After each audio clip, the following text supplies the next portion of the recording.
Hey, happy Sunday. It's Renita Alexander, the Leadership Locksmith. I did it again. I was just talking away and I wasn't live, but I'm live now. And if you are here live with me, please say hello. Just let me know that you're here. Say hey. We are talking about creating a resonant workspace this evening, in keeping with our theme from this week. So come on in, get these leadership tips. This has been a really hard week for so many people. Um, we had, of course, this was the National Suicide Prevention Week. This was also the 20th anniversary of 9/11 yesterday. And so it's been a hard week for many. I personally took to my sofa yesterday after I made a run to the Great Lakes Naval Station. I came in and I was just physically exhausted. It wasn't that late in the afternoon. It was probably noontime, but I was physically, mentally, and emotionally exhausted. So I just laid down on my sofa and watched football, and I don't think I really did much else yesterday. Watched football and some old movies. So I hope you've been able to take care of yourself during this week and this period. You know, we're in a unprecedented time in this country, and I don't think we're going back.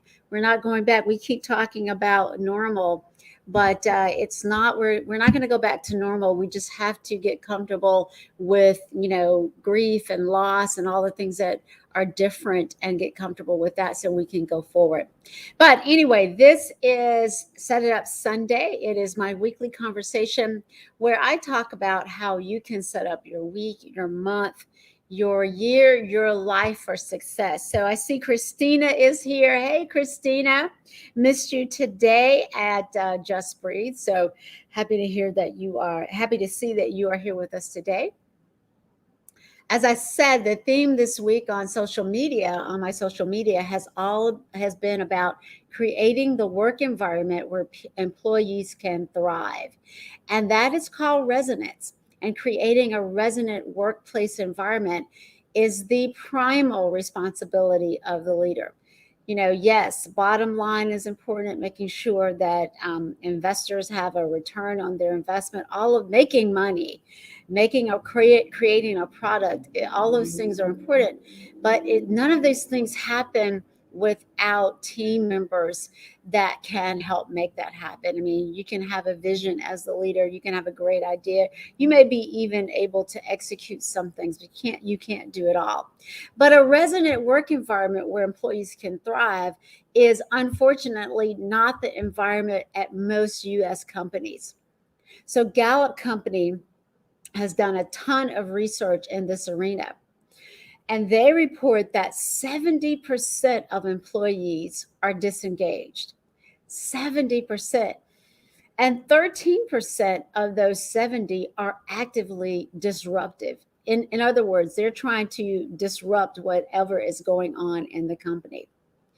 And, in this post-pandemic world, that has not changed. In fact, people are leaving companies that don't have a track record of engagement, or they're deciding companies that don't have that track record are not worth the effort. So they're not even, going to work at those companies.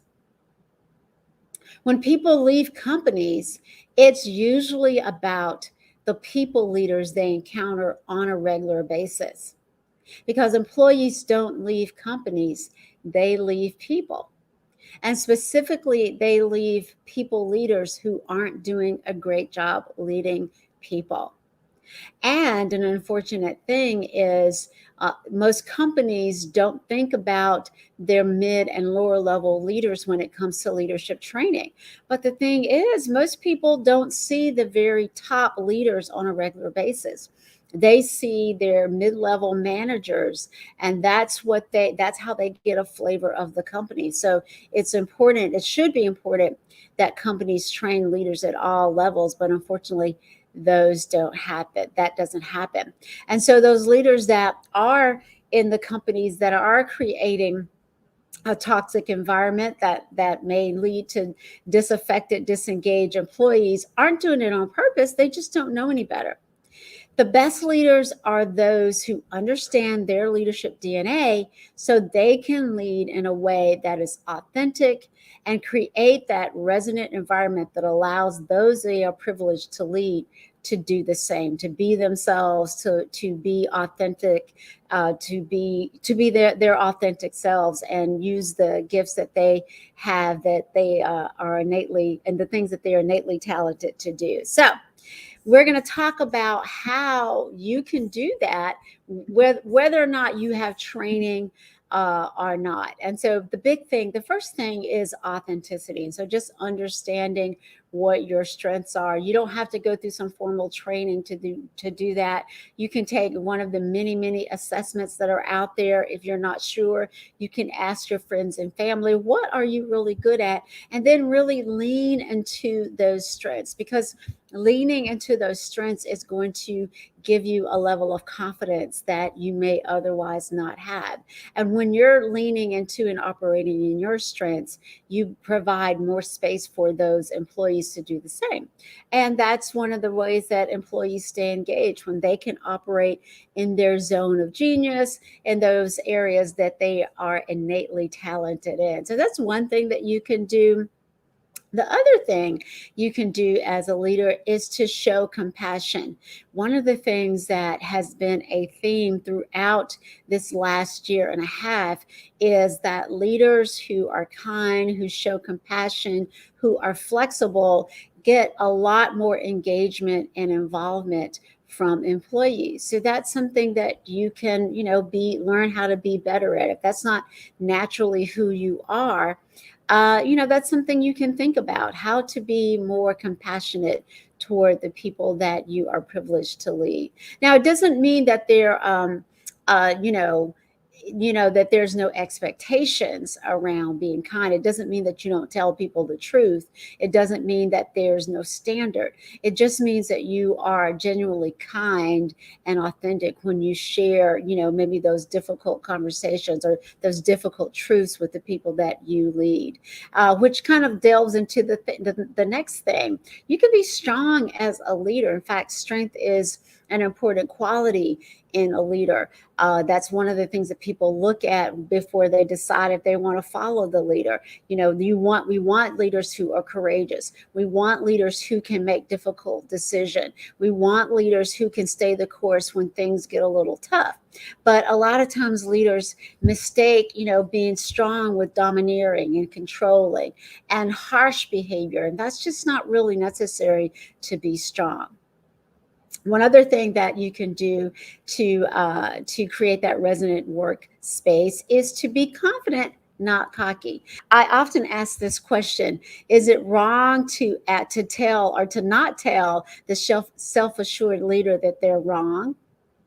Because sometimes the cocky leader can't hear that perhaps what they think is right is not right. And so it's important to be confident in what you know, but be open to the fact that you may not know everything. And so that the people that you surround yourself have expertise in their areas, and being willing to listen to what they are bringing to the table. This one is one thing that I have really incorporated into my leadership, and that is being positive. So not being, over unrealistic, but bringing positivity to the workspace. One of the things that we have to know as leaders is that everybody is queuing on us. So they're looking to us to know how to respond. And so when we can see the glass half full, when we can see that the obstacle is perhaps a challenge versus an obstacle, when we bring that positivity to the work environment, the people that we're privileged to lead are often going to follow. And then the final thing that I want to share that can help create that resonant environment in your workspace is just the willingness to do the things for your team. I call that leader a servant leader, the leader that focuses on what the team needs and have their people's back, no matter what. It's not about shifting. They don't try to blame their people when it's their fault. They don't try to, shift the blame when it's, maybe the leader's fault to people. They are never, afraid to say that I'm responsible as the leader. And they earn trust. They earn the trust of their people by backing them up sometimes when they are challenged in their expertise and opinion.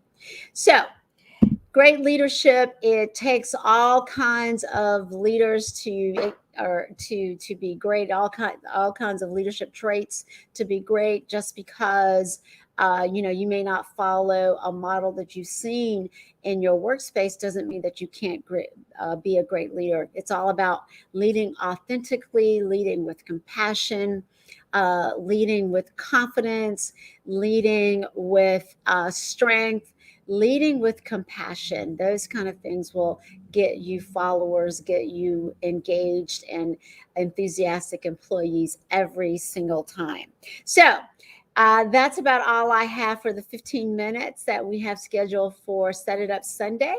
Does anybody have any comments? If you have anything that you want to share, something perhaps that you are doing to be the resident leader, something that you've seen done in your workspace, something that you would like to see done in your workspace that would create an environment where you could feel engaged, please share that in the comments. I'm going to give it a couple of minutes to see if the folks that are here with us live want to share. Hey, Mia. Good to see you here. Thanks so much for joining me. And comments are always welcome, whether you watch this live or after the fact. If you have things that you do to create that environment that is engaging to your employees, if you have some advice on how to create that environment, those things are always, always welcome.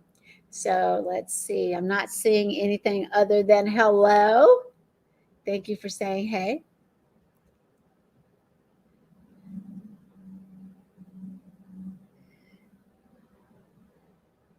Being playful and prepared. Oh, I love that.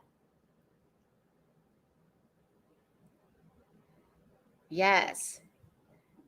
Well, this is a good question from Erica. Disruptive employees. Yes. And so sometimes the disruptive employees don't need to be employed by the company. You can, have as a part of their performance evaluation, maybe find out, what it is that is creating this attitude, that they may have. One of the things that I've done in the past is try to find out within reason. Obviously, in a company, they have a role that they need to play. What are the things that they would like to be doing in that company? Because often when employees are being disruptive, it's because they perhaps aren't being utilized in the way that they, feel like they would be best utilized. So you can try to find that out, being that kind and compassionate leader. Maybe there's something else going on that you're not aware of as the leader. So just having authentic, sometimes difficult conversation with a disruptive employee and finding out, trying to get to the root of what the problem is. But at the end of the day, if that employee cannot, learn how to, maybe getting some training, right?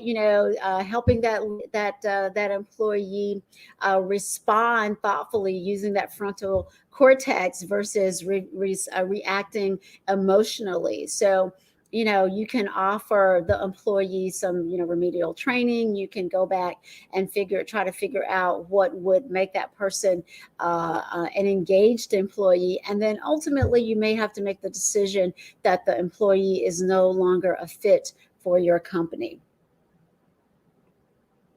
Oh, planful, not playful. But I like playful, Mia.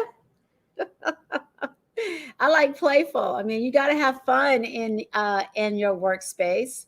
Um, yeah, got to have a little fun in your workspace. Yes, yes, yes, yes. It's okay to have boundaries in the workspace. to let people know what is and is not tolerated in the workspace. But again, I think the biggest thing is just making sure that we understand what our employees' strengths are and try to create opportunities for them to operate in those strengths. Because there's nothing that feels better than being able to do something that you are really good at, and be able to show up in that way, confidently and confidently and competently in that thing that you're really good at. So, yeah, me too, Mia. Playful and planful. All right. Thank you so much for engaging. Thanks so much for the comments. I really appreciate that. Great questions, great comments. Any other questions and comments? One of the sayings that I shared this week is something that I learned from my Air Force experience, and that is take care of the people, and the people will take care of the mission. And I think it's a saying that, would work in so many companies. When people feel like you care for them and they have the resources that they need and they know that you've got their back, those people will do anything for you. And so when you can show that compassion and caring, as a leader, you are going to get engaged employees. All right. Erica says she's ready to lead herself and her team. That's right. Lead yourself first, Erica. All right. Any other questions or comments?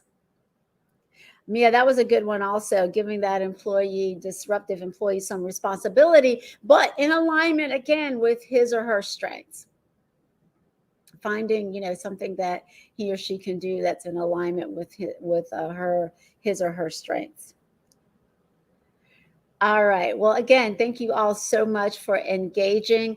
If you're watching this after the fact, please leave comments. We would love to hear your input on this important subject. So I will give you back the rest of your Sunday evening. Oh, let me just say one programming note. So on Sundays, one of the other things I do on Clubhouse is Just Breathe. So I have the Just Breathe room where we work on exhaling what you don't want and inhaling what you do want. And so that we've been doing that at 4:00 Central Standard Time. We're going to do that right before Set It Up. So starting next Sunday, it's going to be at 7 p.m. Central Standard Time. We'll spend an hour in Clubhouse and then come right here to Facebook for Set It Up Sunday. So I hope to see you here or on Clubhouse. So have a great rest of your evening. Have an amazing week, and I'll see you back here on next Sunday.